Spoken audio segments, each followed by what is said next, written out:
Mga kayoyo, good morning. Kamusta kayong lahat dyan? So, andito na naman tayo sa simulang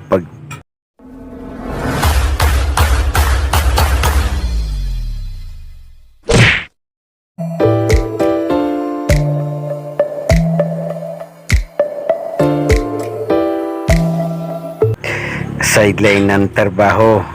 Kahit wala tayong trabaho guys, maghanap tayo para tayo'y pawisan.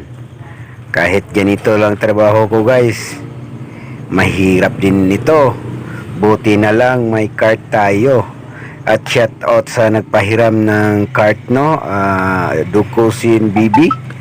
And sa mga walang trabaho dyan, magkaway-kaway naman kayo. Huwag kayong pasaway sa mga magulang nyo o inyong kapitbahay dyan.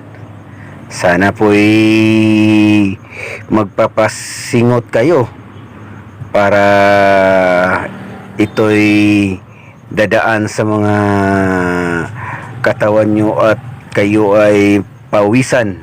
O diba? Ganun lang talaga, ganyan talaga ang buhay guys. Dahil sa hirap ng buhay at hirap maghanap ng trabaho.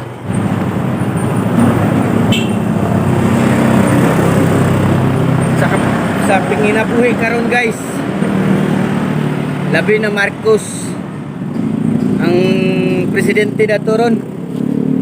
Grabe kapitos na gyud. Wa na tay gipili nga college graduate ta o sa may nahuman nimo. Ang importante karon tungod sa kamahal sa bugas, asa na ang 20 bugas? Wala, di ba? So atong buhaton guys, di na ta magpaabot ato. Ulat pa ta nga mapas mo, mamatay sa kagutom tungod sa kamahal ng mga palitonon.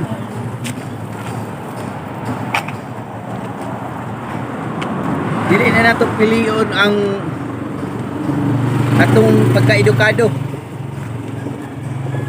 Basta importante makapalitag bugas. So ora ni karon guys, maski asa ta karon guys, grabe kalisod ang kinabuhi.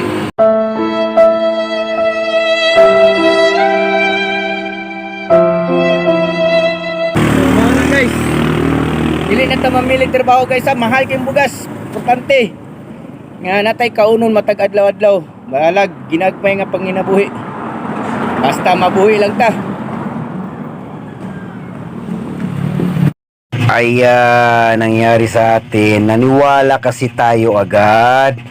Hindi kagaya ni dating Duterte ay siya'y maraming nagawa. O diba ganyan ang ating Pangulong Duterte. Sana po'y maibalik po siya, no?